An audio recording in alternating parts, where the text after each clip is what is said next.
हरियाणा के शिक्षा व पर्यटन मंत्री कंवरपाल गुर्जर हमारे साथ मौजूद हैं। इनसे चर्चा करेंगे। पहले राजनीतिक चर्चाएं करेंगे, उसके बाद इनके विभागों की चर्चा करेंगे।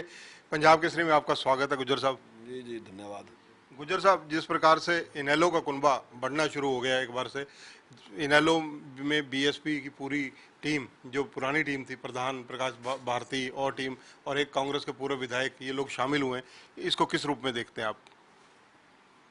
देखिए, ऐसे बदल बदल होता ही रहता है और आदमी कई बार, अब जब आदमी विचार के साथ जुड़ा नहीं होता ना जी, तो वो ज़्यादा बदलता रहता है, क्योंकि उसको लगता है कि जहाँ परिस्थितियाँ अनुकूल लगेंगी या कुछ लगेगा तो वो बदलता रहता है। कई बार उसकी उपेक्षा होती है पार्टी में, तब भी बदलता रहता है। तो ये कोई वो नहीं, जहाँ विचार से जुड़े लोग होते हैं वो लंबे टाइम तक पार्टी में चलते हैं, क्योंकि विचार से जुड़े होते हैं। और जब केवल चुनावी राजनीति की बात होती है तो वहाँ बदलाव होते रहते हैं। तो अब कुछ लोगों ने अगर इंडियन नेशनल लोकदल ज्वाइन किया, तो जिस प्रकार की उनके संबंध रहे होंगे या पार्टी में जिस प्रकार से कुछ इस प्रकार की परिस्थितियाँ रही होंगी, तो उन्होंने ज्वाइन किया, अच्छी बात है। करते ही रहते हैं ज्वाइन सब पार्टी में, और अच्छी बात है, कोई इसमें नहीं, सभी करते हैं। जिस प्रकार से जेजेपी ने, जो विधानसभा गैलरी के अंदर एक वीडियो बनी थी, वायरल हुई थी रामकुमार गौतम की, उसमें दादा गौतम को पहले अनुशासनहीनता का नोटिस जारी किया, अब क्लीन चिट दे दी है, इसको किस रूप में देखते हैं, क्योंकि आप स्पीकर भी रहे हैं?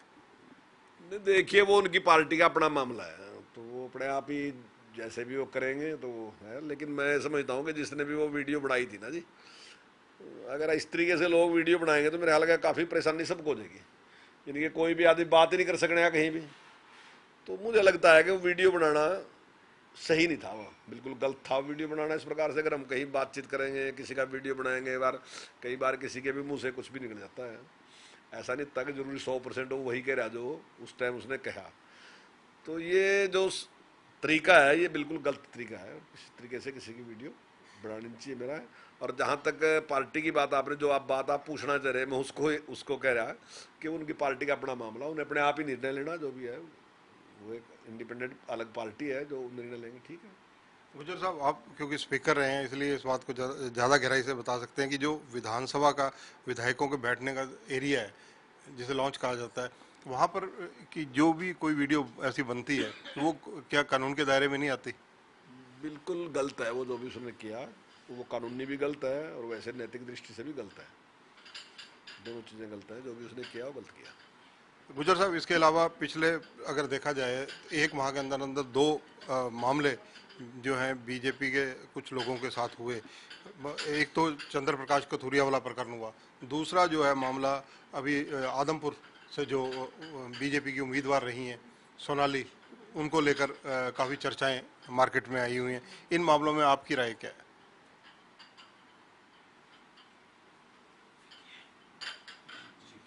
देखिए, अभी जो सोनाली जी का आपने कहा कि जिस प्रकार का मामला है, वैसे मुझे जानकारी नहीं है और मैं उसमें कहूँ, लेकिन आज ही जो हमारी महिला आयोग की, जो हमारे हरियाणा की अध्यक्ष है प्रतिभा सुमन जी, तो उसने उस केस को देखा है और वो गई है, और उसने भी जो वीडियो है उसकी, जिस प्रकार की अभद्र भाषा का इस्तेमाल उसने किया, तो उसका मानना है कि वो बहुत ही गंभीर है।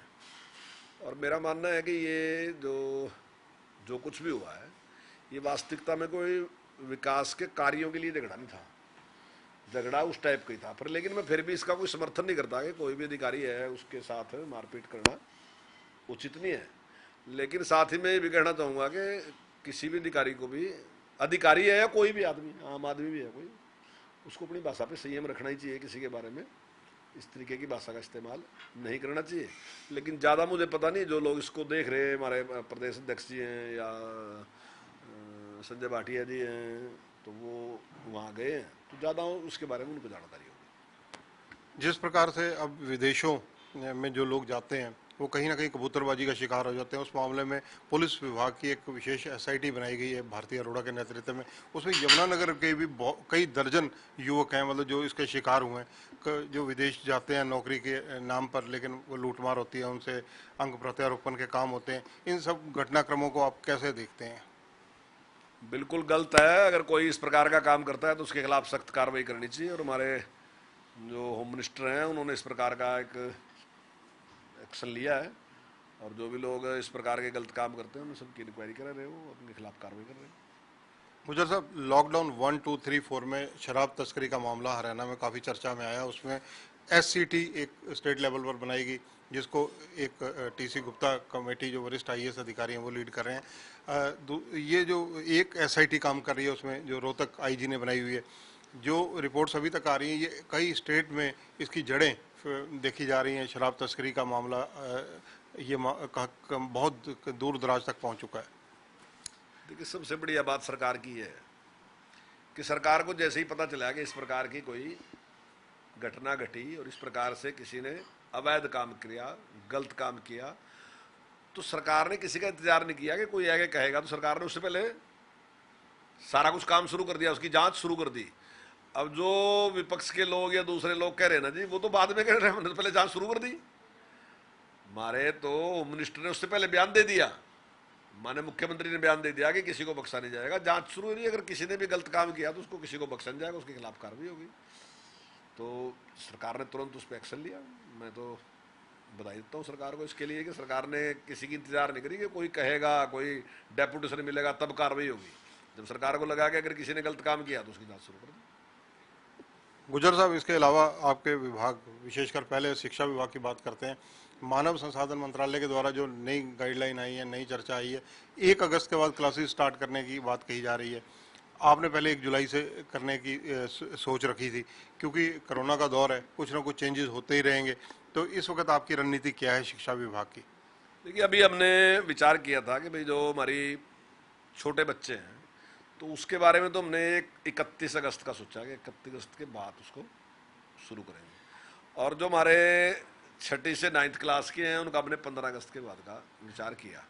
और जो हमारे 9th से और 12th तक के जो बच्चे हैं उसका हमने 15 जुलाई के बाद विचार किया। लेकिन फिर भी मैं ये कहना चाहूँगा कि सारा कुछ परिस्थिति के ऊपर निर्भर है। हमारी तैयारी है, पिछली बार भी हमने तैयारी कर ली थी सारी, लेकिन अचानक जिस प्रकार से केस बढ़ गए तो है। दूसरा मैं एक और कहना चाहूँगा कि 2 परिस्थितियाँ अलग अलग टाइप की हैं। एक प्राइवेट स्कूल है, एक सरकारी स्कूल है। प्राइवेट स्कूल की परिस्थितियाँ बिल्कुल अलग हैं और सरकारी स्कूल की परिस्थितियाँ अलग हैं। एक तो जहाँ तक बच्चों की आर्थिक स्थिति का मामला है उसमें बड़ा भारी डिफरेंस है। जो सरकारी स्कूल में है बच्चे की आर्थिक स्थिति उतनी अच्छी नहीं है जितनी जो प्राइवेट में जाते हैं उनकी आर्थिक स्थिति बहुत अच्छी है, तो वो भी है। दूसरा, जो स्कूल में आने का जो पहुंचने का जो तरीका है उसमें बड़ा भारी का फर्क है। जो प्राइवेट में बच्चे पढ़ते हैं वो लगभग कोई 10 किलोमीटर से भी आता है, 20 से भी आता है, 30 से भी किलोमीटर से आता है, बस के द्वारा भी आते हैं। और जहाँ तक सरकार का, सरकार वाले में लगभग मैं समझता हूँ 90-95% लोग बच्चे जो है वो आसपास के होते हैं। 5वीं तक तो उसी गाँव के होते हैं और 8वीं तक भी लगभग उसी गाँव के ही या उसके आसपास। जैसे हमारे यहाँ थोड़ा छोटे हैं गाँव तो शायद यहाँ एक से दूसरे गाँव में होते हैं, लगभग उसी गाँव के बच्चे होते हैं 8वीं तक। 9वीं से 12वीं तक जो है वो थोड़ा आसपास के गाँव से आते हैं, पर लेकिन वो भी 4-5 किलोमीटर के दायरे से आते हैं लगभग। या तो बच्चे पैदल आते हैं या साइकिल पे आते हैं, तो सोशल डिस्टेंसिंग की कोई बड़ी समस्या वहाँ होती नहीं है। आदमी से आदमी का कोई मिलना नहीं, साइकिल पे आना बच्चे ने या किसी तरीके से आना, तो वहाँ थोड़ा अलग टाइप की है। तो उसके बारे में जिस प्रकार की जरूरत होगी उस प्रकार से निर्णय लिया जाएगा। इसके अलावा जो आपसे चर्चा की जाए कॉलेजों की, कॉलेजों में कब से एजुकेशन स्टार्ट हो सकती है? कुछ एग्जाम्स को लेकर विरोधाभास देखा जा रहा है। नहीं, देखिए, कोई विरोधाभास नहीं है। जो फाइनल ईयर है, फाइनल ईयर के लिए तो निश्चित तौर से टेस्ट होगा, परिणाम जो परीक्षा है वो परीक्षा उसकी होगी और उसके हिसाब से होगा। लेकिन जो फर्स्ट ईयर और सेकंड ईयर है उसके लिए दोनों ऑप्शन रखे गए हैं कि अगर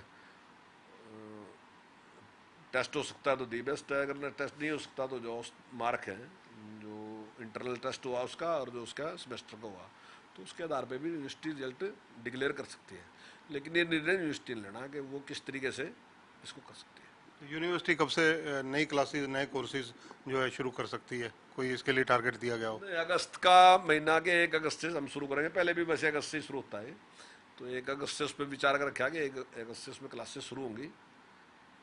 लेकिन परिस्थितियों में कुछ आगे पीछे भी, उसमें आगे तो खैर नहीं पीछे हो सकता थोड़ा बहुत, लेकिन कुछ निर्णय थोड़ा बहुत प्रभावित हो सकते हैं परिस्थितियों को देख के। लेकिन जो अभी विचार है वो अगस्त में हमारा विचार है। गुजर साहब, इसके अलावा पर्यटन विभाग आपके पास है, क्योंकि अब जो लॉकडाउन 1, 2, 3, 4 रहा, अब अनलॉक शुरू हो गया है। अनलॉक 1 में भी दूसरे चरण में हम, और उसमें अगर देखा जाए तो अब सभी होटल रेस्टोरेंट खोले जा रहे हैं।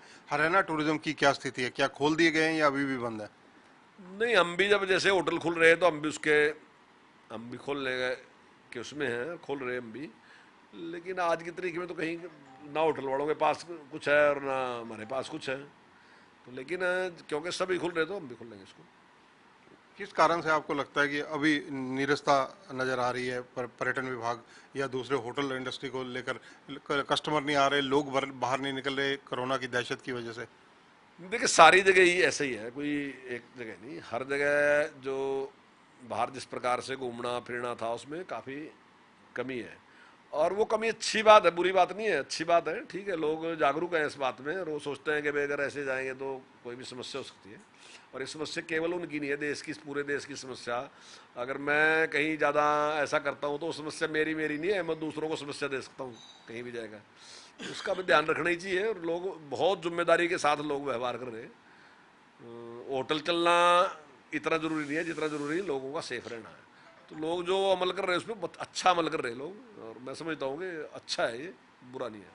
हरियाणा में बहुत सी जगह ऐसी हैं जहां पर आपने कोरोना योद्धाओं के लिए डॉक्टर्स, स्टाफ और अन्य जो इस फ्रंट पर लड़ रहे हैं लोग, उनके लिए होटल देने की भी पहले बात की थी। क्या उन लोगों को ये सुविधाएं दी जा रही हैं जो डॉक्टर, स्टाफ, या अगर प्रशासन मांगता है ऐसी सुविधा तो? देखिए, वो हमने ऑफर किया था और जैसा भी अगर कहीं जरूरत पड़ी तो हमने उसको दिया।